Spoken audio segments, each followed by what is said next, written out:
Okay. Ladies and gentlemen, we're going to get started here with the presentation so you can have the opportunity to participate in some really interesting information. I've seen the presentation, and it's going to be eye-opening and going to be valuable information for you. My name is Brad Buckley, and I am a member of the Board of Directors of the Fort Hood Region Economic Development Foundation, more commonly known as 14 Forward.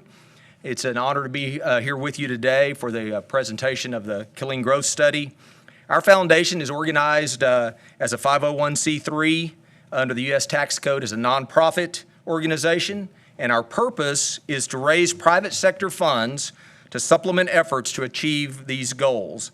And the goals are basically divided into three general areas, and they are, number one, to grow business. Number two is to protect and to grow Fort Hood. And number three is to strengthen our infrastructure to improve our quality of place in the greater Fort Hood region. So embedded within the first goal, which is to grow business, is to conduct research and collect data. It is that topic that brings us here today. And so at this time, I'll have Jennifer Hetzel come up to recognize and introduce our presenter. Thank you very much for being here.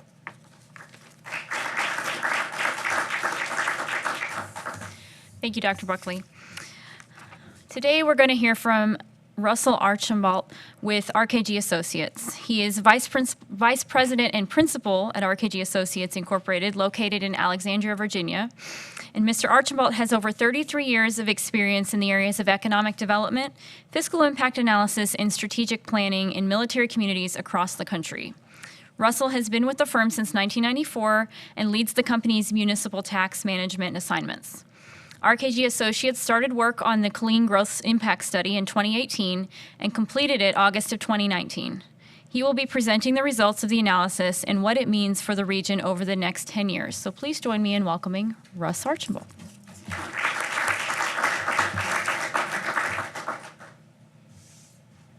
Thank you, Jennifer. And just so you know, we're taping this presentation, so if you have a question later, Jennifer will have the mic for you so you can talk in and ask your question. So the purpose, as was stated, my name is Russell Archambault. I'm going to present to you some findings of our analysis. It'll take about a half hour. It's a lot of data, I will warn you, but I've tried to break out what I think are the most relevant points so you can sort of make sense of it all in a short amount of time. So what we were asked to do is sort of look at how the region is growing, because it was impacting the community's ability to provide services, to provide infrastructure, to provide schools, and all these sort of things were happening very quickly.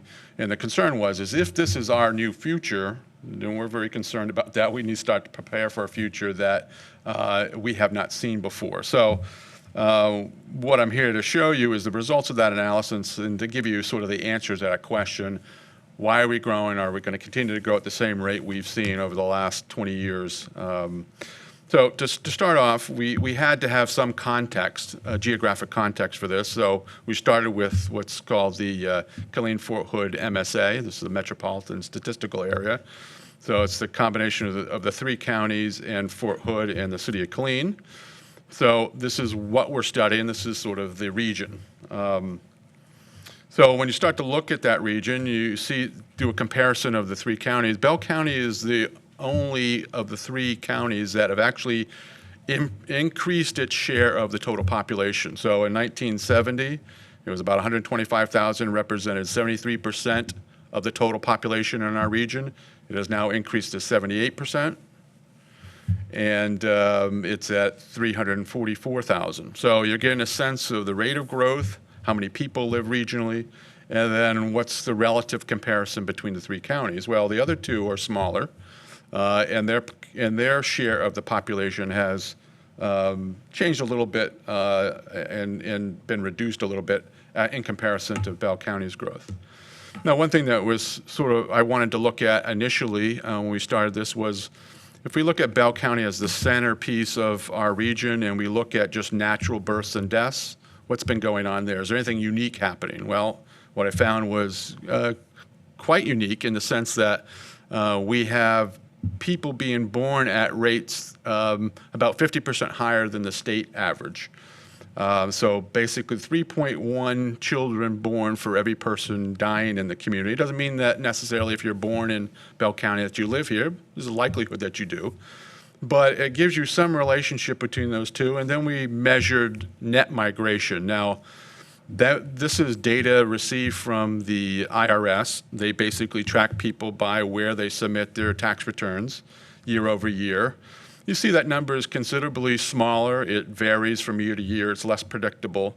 But as a relationship, it's basically 10% of that natural change. So that's part of the answer to the question of why are we growing so fast? Because the numbers are hyperinflated in the sense that we have this birth rate that's higher than the average. And now, does that surprise you in the sense that we have a younger population? Most people on average are below the age of 30. That's when people start to think about forming families, and that's what they're doing. Now, in terms of racial composition, what we're seeing is that we're seeing growth across the board. However, the white population is growing at a slower rate than either Black, Hispanic, and other. So what you're seeing is that over time, this balance is sort of changing. So what was the case in the MSA, if you look at the bottom number, 179, that represented 67% of the region's population. And if you look in 2017, now that's down to 51%. We didn't lose any population in that group, but we didn't grow that group quite as fast. Now, what is interesting, and it's not particularly unique to Texas, is that the Hispanic population has increased rapidly, which is interesting. I expected to see this. I mean, Texas is one area where you would expect to see this happen. But when I asked people, have you noticed that there's been any rapid increase in the Hispanic population? The question was, I don't think so. Nothing out of the ordinary. So these numbers are significant in terms of the pace of growth. 613% in Bell County, 575% over basically a 17-year period, 47-year period. So these are significant changes in the community that you should be aware of. I don't know if there's any policy that falls out that back end. Now, once we sort of understood that regional context, we had to sort of create a way to understand the area that we're studying, which was the KISD study area, which is what you see here. There's the 4 submarkets in the middle, which are in gray, which represent the City of Killeen's political boundary. And then you see the adjacent areas, which are Harker Heights and Nolanville and parts of Fort Hood. We had to have some way to analyze it and then report back what we're seeing, because all these areas function slightly different than one another. And when you start to look at the population trends, you notice that the period of 2000 to 2010 was, I described it yesterday as drinking out of the fire hose. That was growth rates of about 4.5% to 5%. Certainly in the City of Killeen and Harker Heights had those levels. You see the blue lines jumping up. But since then, since the warfighting effort sort of started to subside and things started to settle out, you find out that now growth rates are something on the order of 1.5%. And over the next 17 years, we're projecting an average of about 1.4%. So those are much more manageable growth rates. And I suppose if you looked across the United States, you say, what's a normal growth rate? Well, 1% would be something that's sustainable, and you're constantly sort of bringing new people in your community, and you're sort of regenerating the community. 2% is a little bit harder to manage. Your new city manager is from the Austin area, and he said he had growth rates of 14% over a period of time. So it comes in lots of different forms, but I think you're now settling into a different pattern. Now, if you look at those 8 submarkets that we identified, there's 3 that sort of stand out. There's the Patterson-Liberty Hill area, number 3, the Roy J. Smith area, number 4, and Harker Heights, number 5, have seemed to be sustaining that growth and sort of carrying much of the growth in the community, in the KSD area. And we don't expect that to change dramatically. We expect other parts of the KISD to sort of step up because there's development poised to occur over the next couple decades. So study, the market number 8 is likely to be, that's the regional airport area, was likely to pick up some growth. But here's that data on the median age of people in this community. And you see, from a community standpoint, Killeen and Fort Hood are obviously much younger than the state median average of 34 years. And then when you look at the submarkets, they're all below that average too, except for submarket 8, which is the airport area. So we have a young population.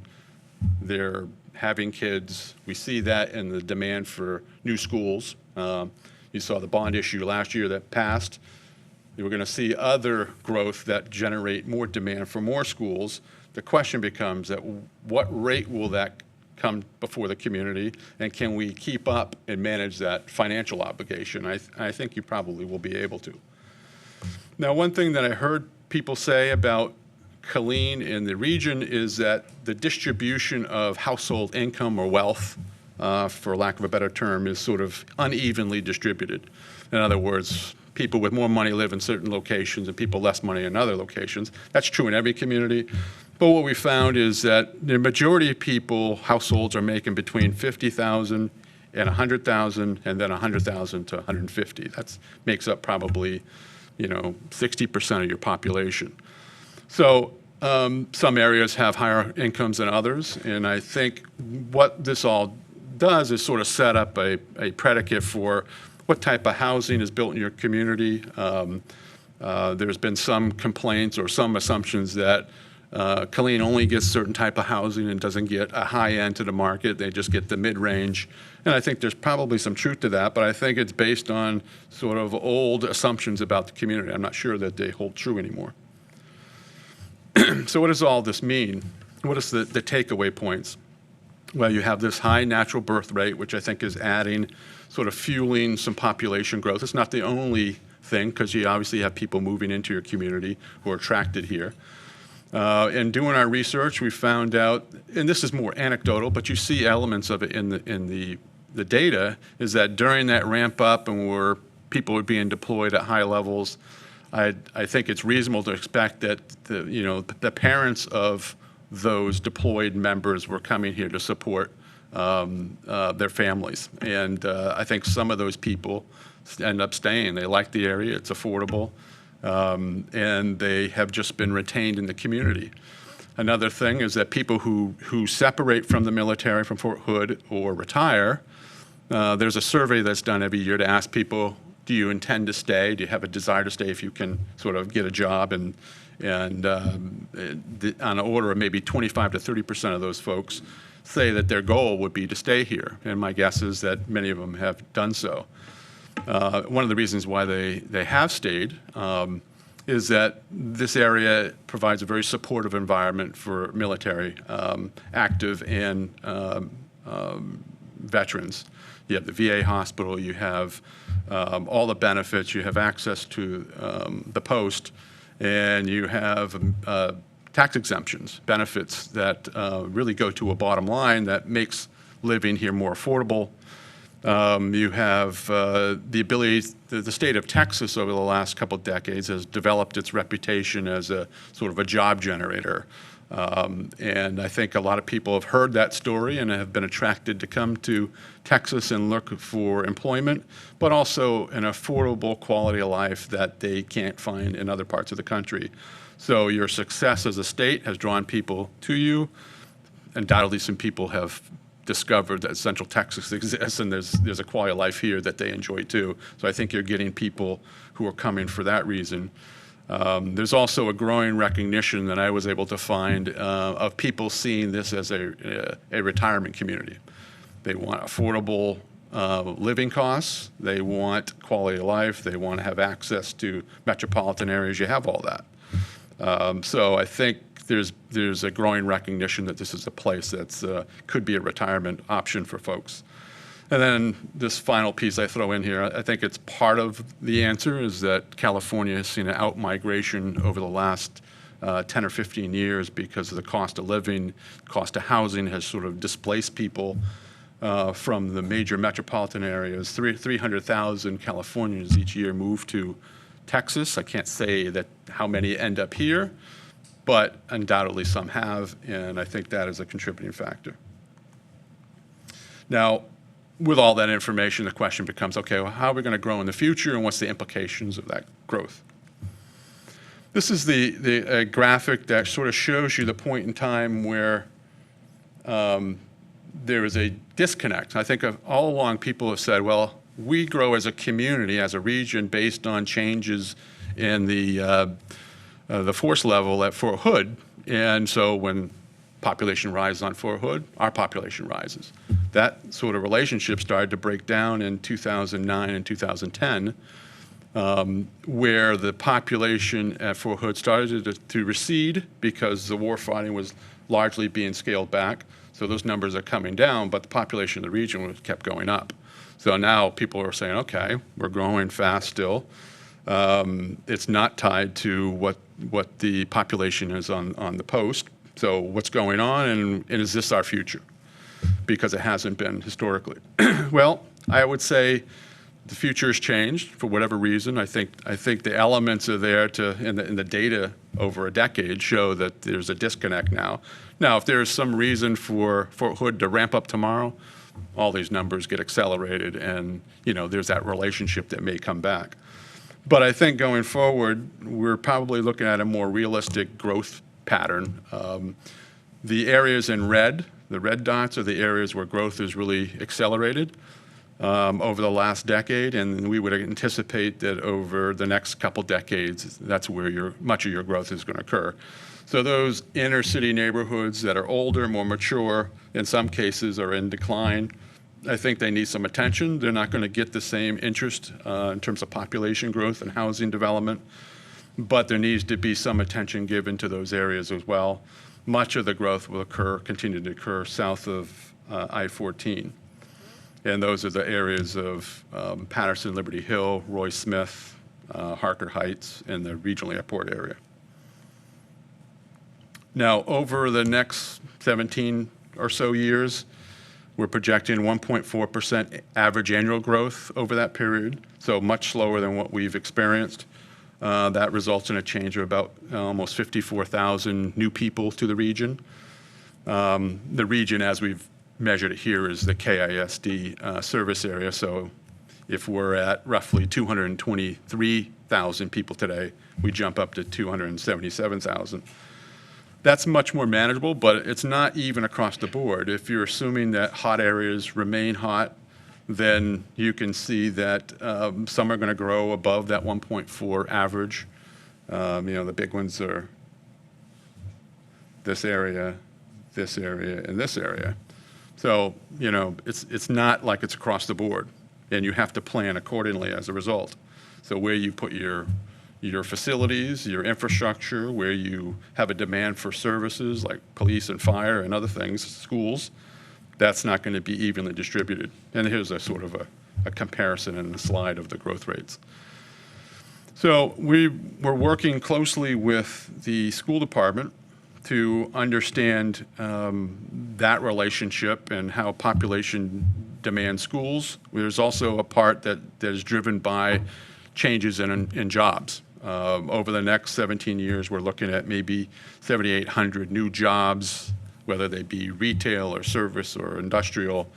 We would expect some expansion of that side of the employment base. It's not all just about military employment. One thing to keep in mind is that when we put these numbers out there, they don't include military at all, which are not really considered part of the labor force. They're a separate entity. So they're not part of these numbers. So if there's changes at Fort Hood, those would not be represented in those numbers.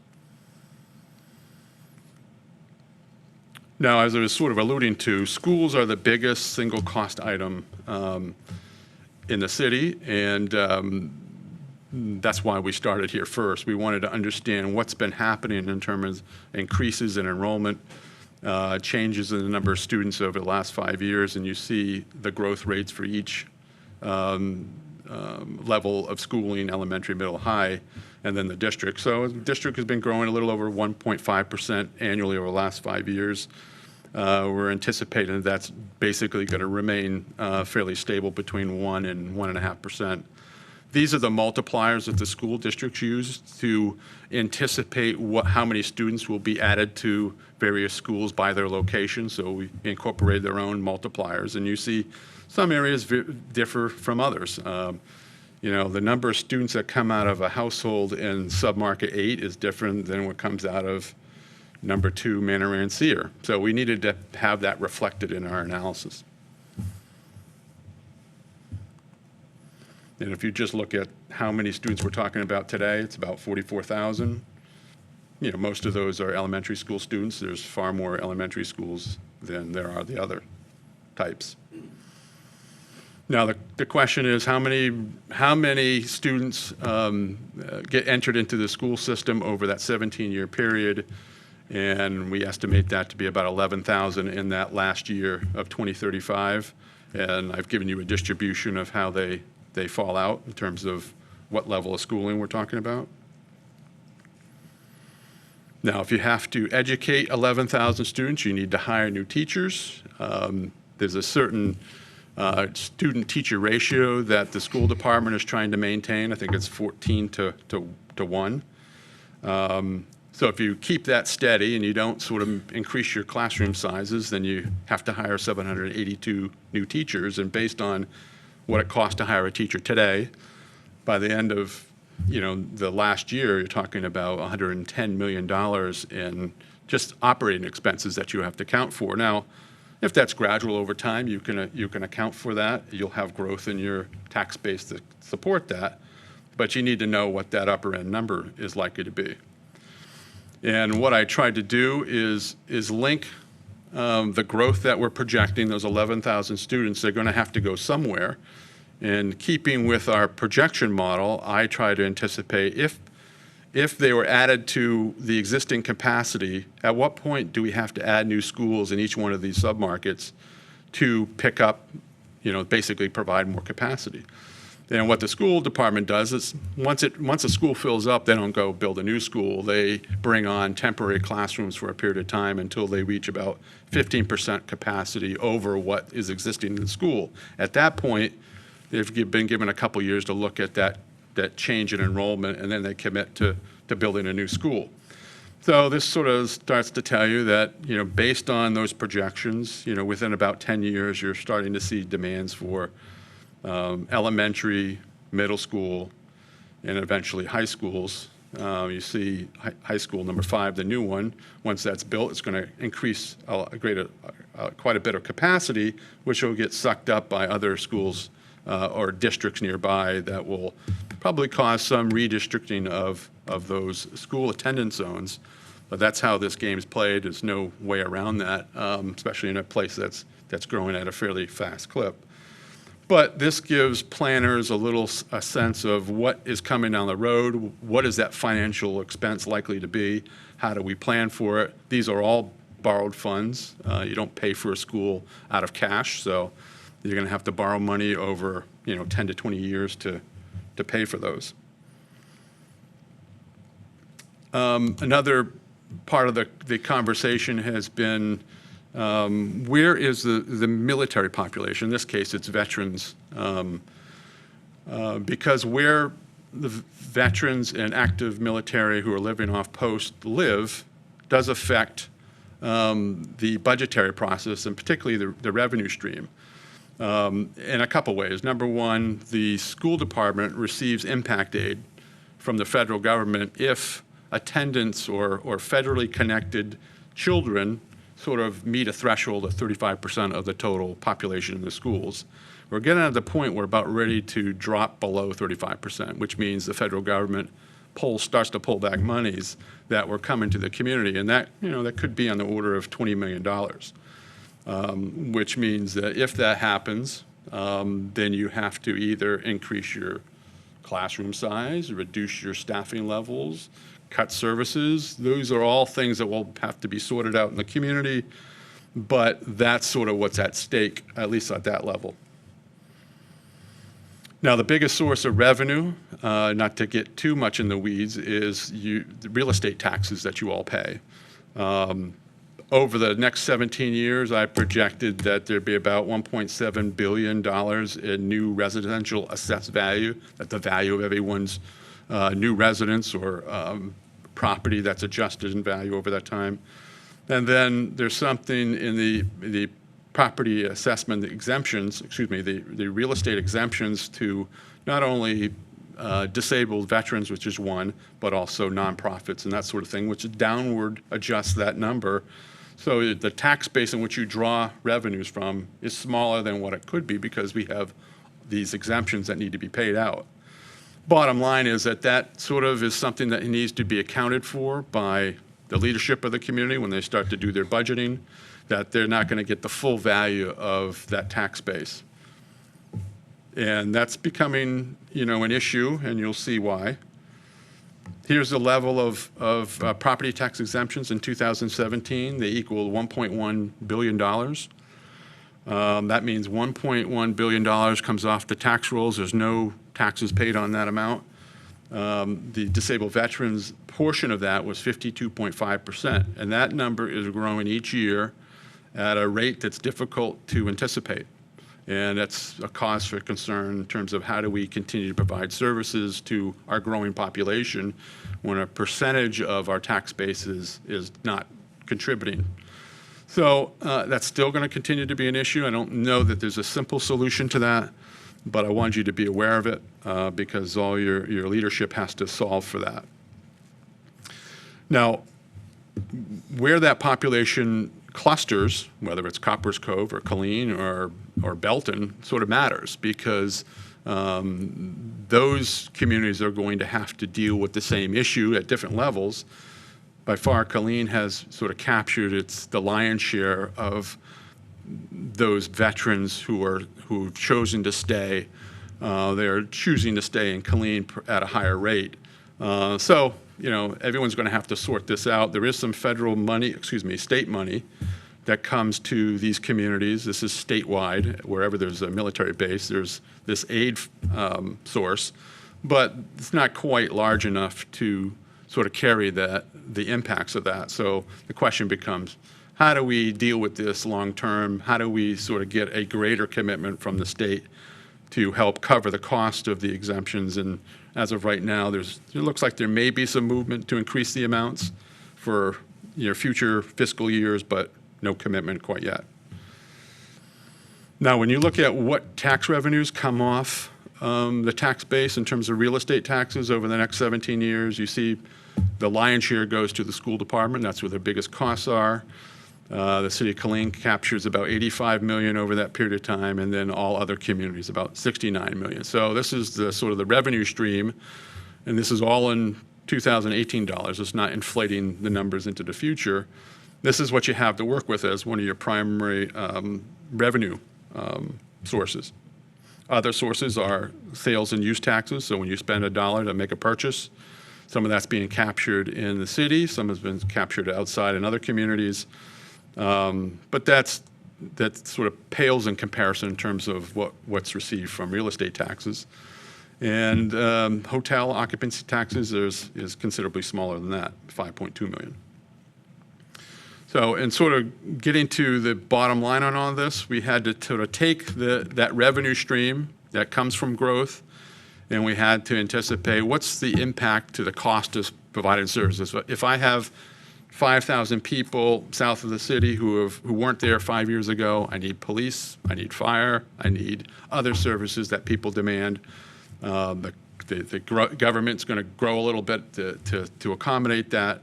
But who's going to demand those services? Well, it's likely to be that Liberty Hill area as well as the Roy Smith area.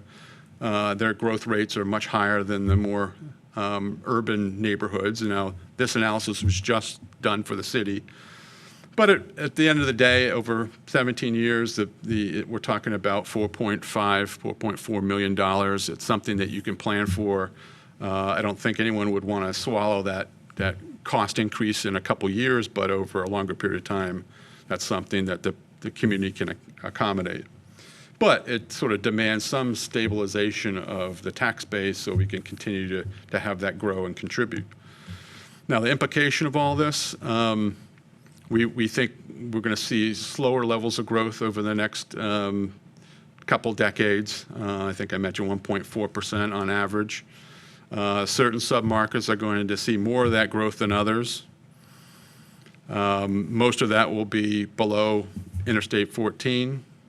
Schools are going to start to have demand that's going to, every decade, you can anticipate that you're going to have a large bond issue, maybe a couple over a decade, because realize that some of these schools are getting older. They're going to have to be replaced. Some are over 50 years old.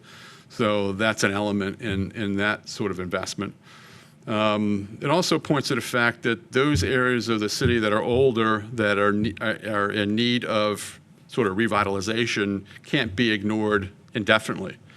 Because with sort of a declining area, you have higher rates of crime, you lose part of your tax base in terms of what's generating revenue for you. So you have to revitalize those areas and bring them up to sort of modern standards. There needs to be better cost sharing, and who pays for growth? Well, city has a role. Developers have a role. New property owners or people moving in the community will have to share some of those costs.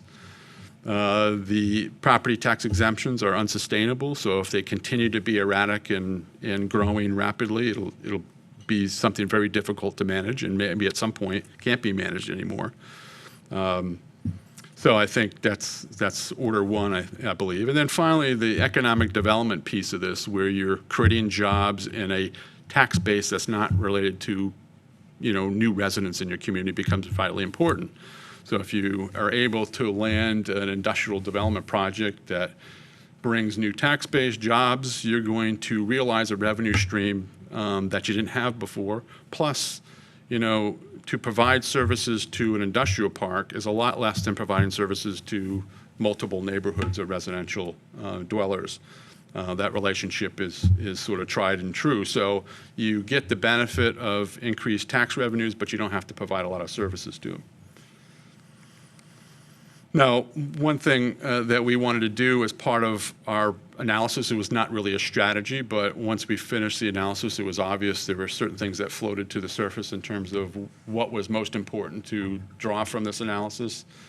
The need for sort of continued economic development issues are needed. That means work like development of the local business park, other things that will generate jobs and non-residential taxes revenues is important. How you manage growth becomes important, because if that's done inefficiently, in other words, development hopscotches over the countryside and it gets further away, and meaning that people need roads to commute into jobs, I mean, it can overwhelm you. There was a street maintenance fee that was added last year around this time, which is really in place to sort of close the gap in terms of just doing deferred maintenance that has been sort of left off to the side for a number of years. But if you don't have passable roads, you got to do something about that. And then there's something called development impact fees, which is this community is starting to look at very closely, which is passing on some of the cost of growth to developers, who will then pass on some of those costs to the people who buy the properties and develop new neighborhoods. And I think that may be necessary at this point. The whole issue of what to do about the real estate tax exemptions is probably the biggest challenge, because it requires help at the state level, and that has been hard to come by. The question is, what's it going to take to get some relief from that? Because there's some communities that are really sort of farther along in terms of their stress level and making that work. Revitalizing neighborhoods becomes important, because you can't ignore or put all your focus on new developed areas while some of your older neighborhoods are in decline, because that will never work to your favor, unfortunately. And then finally, school construction, I think, in the short term, it's about seeing if you can maintain that federal impact aid. If that goes away, I think that it's going to result in some changes that need to be made at that level in terms of how you cut costs. And then how you pay for the new schools, as long as you can sort of lay those on a timeline that allows you to retire some debt as you take on new debt. I mean, that's just the way that's done. But once it starts to stack up on itself, too quickly, then the community has a limited ability to pay. So those are the sort of the big takeaways. I think our recommendation would be that the chamber sort of continue to work on these major policy initiatives and bring others in to help work on these. And there's a lot to do and lots of players that need to be involved here. So at this point, that's the extent of my comments, and I will take your questions if you have any.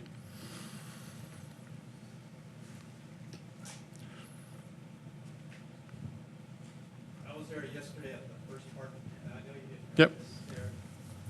You didn't cover this there, but there was a part there that you had gone over as far as demographics, as far as age. Yep. And, I know you covered the veteran population, the elderly, but there is a part there where we're actually losing, we got a lot of kids in the schools, but as soon as they graduate and they get to that age between, 19 and something.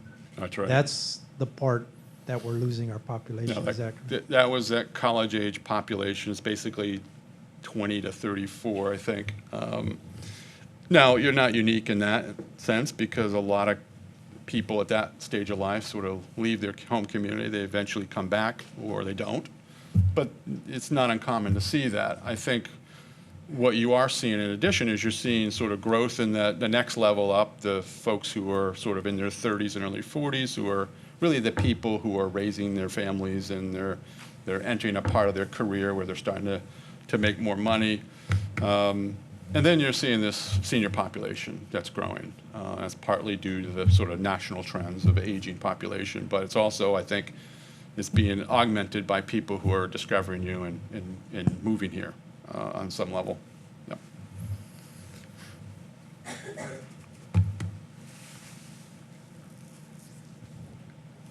I think the mayor made a good point about that college age and seeing that kind of leakage leave the community and hopefully it come back. And I think part of that you mentioned in several slides, in my opinion, is kind of that lack of higher paying jobs. We need a heavier focus on economic development. And I love the other piece, I've been preaching this for years, is the need for revitalizing and redeveloping the aging areas in Killeen to reestablish that non-existent property tax base. That's right. So it was great to see that. Thank you. Yeah, I think you're sort of hitting the nail on the head. It's the next level question. It's like, okay, if we're losing kids who are just starting out, either getting an education or they're going to find work elsewhere, what's it going to take to get them back here? Because we know this is an attractive place for people who want to raise a family for the most part, and they will need to have reasons to come back, and usually that's a job. Not only to be close to family, but they will probably be giving up some salary somewhere else to come back home, and what do you have to offer them? I think that's something that could take easily a decade to start to have an impact on, but it needs to be part of the strategy that we need to give people reason to stay here, and they need to be able to support their families and themselves. And, it's a piece of this puzzle that sort of is underdeveloped. I didn't mention earlier, but the actual size of the non-residential tax base in most communities is about 10 or 15% of the total assessed value. Here it's 3%. So it's sort of undeveloped. There's a lot of reasons for that, and maybe it never gets up to 10 or 15%, but it should easily be doubled, I think, over a reasonable period of time. So that means a greater investment in sort of commercial enterprises and people opening new businesses. This is not a I didn't also share some commuting patterns that I had, but people are going out every morning east of the city and south of the city. They're seeking jobs that are not available to them locally. Probably the better paying jobs are south of the city, so we're seeing some developments sort of poised to capture people who want to go fight the traffic to get to Austin, to get the bigger pay, but come back and sort of enjoy their smaller town living, which they enjoy. So you got to be able to cater to a wide variety of folks who are looking for different things. And I think we're getting to the point where the region's getting bigger than just Fort Hood. Fort Hood's a sort of a central engine, but it doesn't need to be the only engine. I think in the future it needs to sort of diversify and grow other aspects of the economy. I was wondering if your study had taken into consideration the water factor especially to the south, which is our remaining growth corridor for the city. I know that the Florence area is having some really serious problems with water, yet Georgetown and cities to the south are turning that area up well into southern Bell County into bedroom. Yeah, I think that's going to be an inhibiting factor. It's gonna, I mean, we're seeing this in a lot of communities in the Southwest and in the West where natural resources like water access is a limiting factor. And, you know, you're not going to be able to develop certain areas if you can't get access to it. I think in the time that we're talking about, we're probably we're able to sustain that growth, but at some point you come up against a resource limitation that's going to cause you to slow down. No, I think the tendency is to go south, so that's where the pressure will continue to be.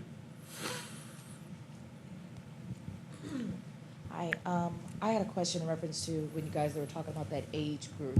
I am in that 19 to 35 age group, and I know that what I'm having a hard time with, I'm a business owner, I'm a photographer, and so a lot of us that are the 30 age, mid 25 to 30, we are small business owners here in this town.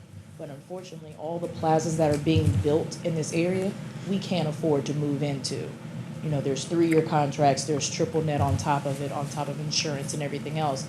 So a lot of us, we're working out of our homes.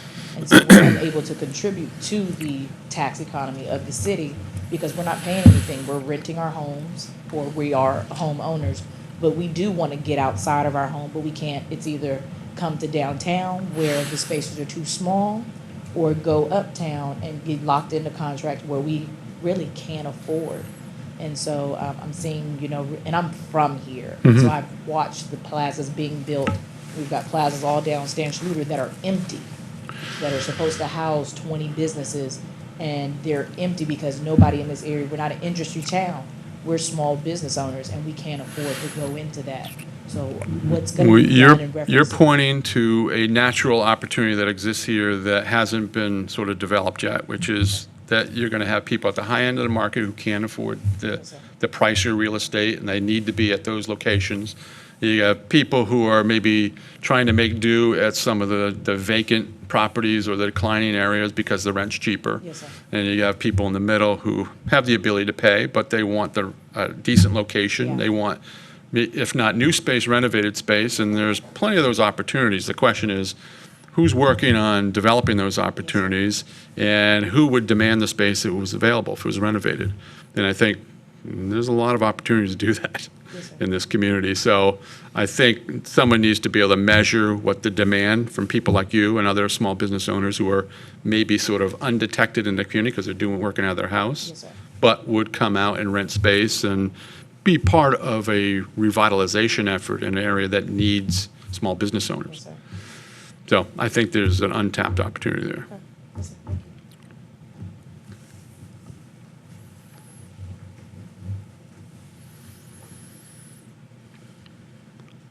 Thank you. And excuse my voice, cedar is taking hold. So my question is about the disabled veterans, the 52.5% with the tax exemption. Yep. And so is that unique to us because we're here at Fort Hood? And are there other communities similar situated that we can gain and glean from? Well, it's unique in the sense that you're a military community and there's not that many of them. There are stations throughout the state. They're all sort of dealing with similar issues. But if you're in the San Antonio metro area, you got a metro area that's a couple million people, it's absorbed because it's not proportionally that big that it can't be absorbed. We're a large installation in a small-sized metropolitan area. Big difference there. Now, if we see an increase of 1,000 people demanding an exemption, that goes right to the bottom line. It's hard to manage. Plus the fact that it's difficult to predict how it's going to grow in the future.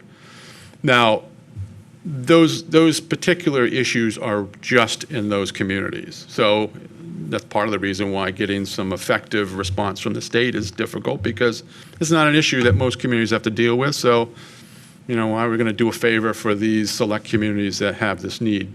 The fact that it's difficult to anticipate and project it in the future tells me that there may be some unique things going on there. In other words, people separate, people have disabilities that leave and become veterans. They do that at a certain rate. Plus, there's as their disability progresses, then the exemption is going to increase. So all these things should be a little bit more predictable. What is unknown is, are we actually attracting people from other parts of the country who want access to those benefits? Because if you're not in an area that has that offered, you're going to go to areas that have it. And you have everything you would ever need here if you were a veteran in terms of the services that are offered and the benefits that are offered. So it's unique into your community in that sense, I think. Yes. One of the things the lady did over here that all these plazas and new plazas and stuff that are redoing properties. And City of Killeen is getting ready to impose impact fees that's going to make those prices even higher if they do that. And I just like to throw that out, that even though some people can't afford the new plazas, they're going to be much higher. The impact fees going in, even the rehab places, you start paying the impact fees on development, and everything's going to go up and everybody. No, I would ask you, is the impact fee going to be applied to non-residential development? Yes. That's where it's going to be the worst impact. Well, it's typically a tool that is put on sort of residential development, because that's where the demand for services really. It's my understanding it was, and one of the figures I got was that if the HEP that was built when James Slater was coming in after the impact fees go into effect, it would cost them $750,000 to build there. Well, Because of the impact fees. that's- That's going to be a negative growth impact on this community. I would agree it's going to have an impact. If you read the paper, taxpayers in the City of Killeen pays for development. Well, go talk to the developer. Who puts in the streets? Who pays for the streets, the utilities, the water, the sewer, the curb? Not the city. It's the developer that's doing it, although it's implied in the paper that the city and the taxpayers pay for it all. That is not true. Well, it should be the developer in the context of their development. There's infrastructure costs that are off. Those that own the developer, which is what they're getting ready to do, what I hate to see in the paper is the fact that it's implied that Killeen taxpayers are paying for the development. And they're not. The developer is paying, putting in the sewer, the water, the streets, the curb. Well, The city has some cost occasionally when it's going out and they're increasing, or if the city decides that, well, hey, that street's going to be a heavier street, so instead of putting in what's required in an 8-inch pipe for water, we want a 12-inch. And then the city will pay for that. But anyway, just wanted to. Good point. There are costs that are directly related to the boundary of the development that the developer should pay for. There's usually stuff that's off-site, intersections that need to be redone, or lines that need to be extended. That typically falls in the city's responsibility. That needs to be worked out at a more equitable level. And if impact fees is not the way to do it, then I think, that will all sort of come out in the wash at some point. Either it's going to have an impact on the rate of growth, or the cost of development, the affordability of development. You're right on all counts. It could have those effects. Hi, I've been here since 1983, and yes, I'm a retiree. I decided to stay here because I like the sun. There you go. My problem is I'm from Detroit. Detroit has a growth industry. My question is, I've been here since 83. What is Killeen's growth industry? We've got retirement here. We've got veterans here. But what is our growth industry to keep those 19 to 20 to 35-year-olds here? Technology ain't here, but technology is big. So what is our foreseeable growth industry? Well, I'm going to have that is part of the issue. This young lady here pointed out that this is not an industry town. That's true. Doesn't mean it has to be true in the future, but this is a community that's sort of been reliant on Fort Hood as the economic engine. It creates lots of jobs and demand for lots of things, but it's not like a manufacturing employer. It functions differently, and those jobs are largely viewed as jobs that are in Temple, or, well, I think that's where this is leading to. You're putting your finger on a deficiency that needs to be sort of brought to the forefront, and there needs to be a strategy for growing new jobs, the sort of jobs that are going to create opportunities for people, and it's just not been in the plan at the level that I think going forward it needs to be. So if you want to say, okay, what are the big priorities that come out of this? So that's one of the priorities. I think it's very interesting because what you're saying, what we're talking about is the young generation, and I think we lose those. But if you look on the nation and all that, that's where that creativity is. Yep. And a lot of these cities, you include Austin, Apple. Apple wasn't started when Steve Jobs was in his 30s and 40s. He was a kid. And that's where creativity, when you want to be a photographer, you start that at a young age. And what we need to figure out is how to keep that creativity here. And we started that, we got our university here and all that, and I think that's going to go a long way. But you ask, what is our major industry? And that's where it's at, because they're the ones that brings in jobs. A lot of people say, there's the city's job to bring jobs. No, the city's job is to help retain people here that can create those jobs, and we need to help them. But I think that if I got one thing out of it, that's it. It was a surprise that, that certain segment that we're losing, I think, correlates so close to the development of the area and our businesses. And that's probably why we don't have a lot of it, because, our growth areas, which is retirement, veterans, when we retire as veterans, we're 38 years old. We're still young, and we're not really thinking about starting something creativity. We just want a good, secure job, and I'm set. So we need to capture them. Yeah, we need to capture them at that early age and keep them going so that they can maintain that creativity and start businesses that can grow. And I always believe that businesses are grown internally. We're always trying to attract from the outside, but I'm waiting for this one genius to come out of Killeen. And it's like, there it is. There's the next Apple, the next. But I think that's where it's at. We just need to focus on retaining that certain segment so that we can develop that creativity. Keep in mind that the sort of the mindset in a lot of military communities is exactly the same, especially when the proportional size of the installation sort of overwhelms the size of the population. It's like so dependent. It's like in the old days of company town. And all those communities realize that they're vulnerable to having that dependence on basically one industry, and they all want to diversify, and they have to kind of find their own way. There's elements in the community that need to be drawn out and capitalized on that just currently are hidden. And it's people like this young woman who has a commitment to a community. She's lived here her life, and she wanted to create something that was her own. And there's other people who want to do that. They need to be brought along and shown opportunities to do that. So, and it takes a certain risk factor, because I own a business and I hire older people and all that. And I noticed that when you're young, you're willing to take more risk, and that's what we need. But whereas military, I hire military, and I'm 10-year veteran myself, but they're not as risk prone as a young person. If they don't like something, they're like, that's it, I'm out of here. But to be successful, you have to go through rejection. You have to go through a lot of failure. Right. And when I got out, the first thing they told me is I need to go to VA and collect my disability and live happy for the rest of my life. I never did that, glad. And so a lot of the people do deserve that. But I think that mindset in itself keeps us from taking that risk that we need to develop these businesses that we're looking for. That's a good point.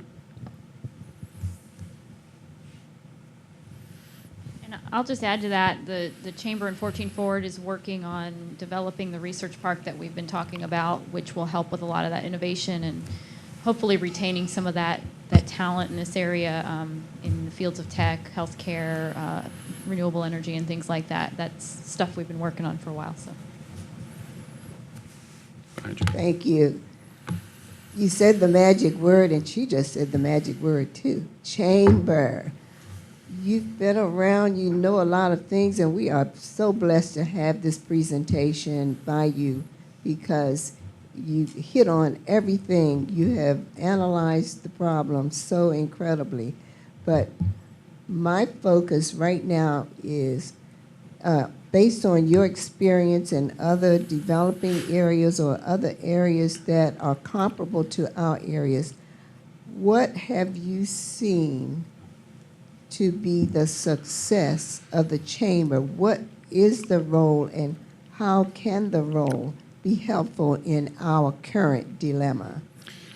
Well, I think every community needs to have leadership sort of poised to move forward on initiatives that are important to the community. Right now, the chamber is sort of filling the role of economic development, but it's not a pursuit that involves just one entity. There's a role for the city to play. There's a role for the state. There's a role for local business leaders to sort of get involved. But it needs to be done at a level that is coordinated and has a sense of a strategy going forward. And I think that's a missing piece that needs to be filled as well. It's like, what is our strategy? You asked the question, what's our industry? What's that going to be? If it's not here today, what it's going to be in the future? And then how do we get there? And all those pieces are not in place right now, and nor is there consensus from the leadership that this is where we need to grow our community.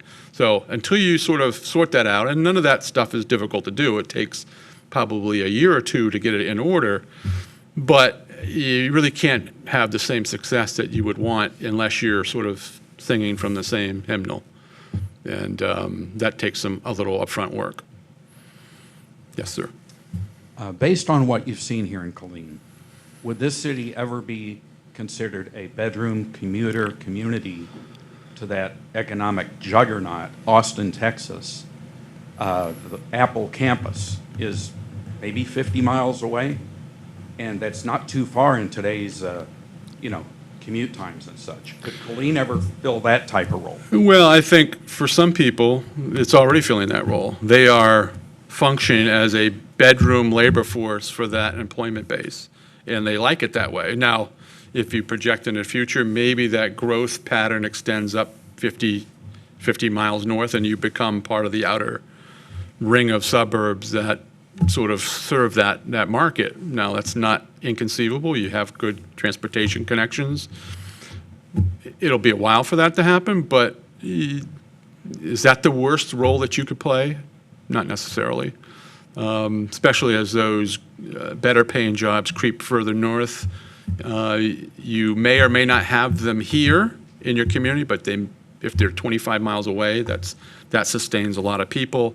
But I think you should aspire to have them locally. I think sooner that those two areas start to grow closer together, now partnerships and relationships between businesses and labor start to change. It's not 50 miles now, it's 25. It's not something that people couldn't imagine. So I think you could see some investments being made that sort of complement that market. It's big. And I think you need to start thinking that way. It's like, how do we sort of play upon that success to grow our industrial base or job base? There's a relationship that could be created there. Hi. So I have the cedar fever going on too, so I hope you can. Just a couple points. Number one, I did not grow up here in Killeen. I was also a transplant with the military. My husband got stationed here 12 years ago, and we decided to stay here when he was medically retired. Our kids have grown up in the area. They started elementary school here, and God willing, they will both finish high school here. I think based on where I have come from, where I did grow up in upstate New York, I watched what happened to Rome when they were dependent on the Air Force Base out there, and that got shut down. In Binghamton, New York, my actual hometown where I grew up, we were very industrialized. IBM, we had manufacturing, distribution, and slowly let that wither away and are now trying to rebuild as a college town. And I noticed that the problem they're having is being reliant first when they started on the military and then going to being reliant on the college. It's equally a double-edged sword because when school's in session, they have a lot of business. As soon as spring break, winter break, summer break comes along, the city becomes a ghost town, and it's difficult for businesses to maintain through those valleys.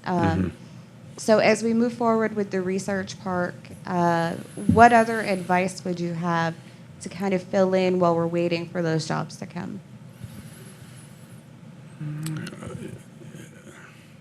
I think the whole piece of organizing your community to sort of set some targets and in a direction for your community in terms of how you grow jobs becomes the first step. And that if that's going to take a couple years and you set out on that track, you're not necessarily waiting for things to happen in that world. And I think your description of sort of the university or colleges sort of being a driver, it's a driver in a different sense than it used to be. There's a benefit of having just a bunch of young kids who are smart in your community, but this is sort of research and development. These are creating industries that don't exist today locally that you're going to grow over time and create business relationships between the universities, the colleges, and new business. That takes a little time to happen. But it's probably going to be more innovative. It's going to be higher paying jobs. It's going to be cutting edge jobs. And you're going to have to wait for those opportunities to develop once those programs are in place. And they're already there. They just need to grow in prominence and create those relationships. Now, you can go out there and try to find an industrial employer that's willing to go in an industrial park and hire 50 people. That's another acceptable way of growing. It's just not a role that this community has played because it has already always had an answer for its job base, and it was military employee and the jobs that are created as a result of that installation being here. So those tend to be retail jobs, service jobs, restaurant jobs, but there's also a need for medical, the hospital. I mean, you have to sort of there's things you can do as a community to grow those industries, and I think that is the next step that needs to be explored. How do we get our local employers to grow and create jobs? That's where most of the job growth in the country comes from anyways. It's not necessarily attracting new business, although some of that will add to your job base. It's more growing. People have already made the commitment to your community. They have one person. They want to grow to 5 people. Largely this happens without anyone even noticing. They just pop up and they got some employees and they're running a business, and that's generally how it's done. Sir, I want to congratulate you on this, the presentation. This is definitely what we needed. Good. And I thank the 14 Forward for bringing this to us.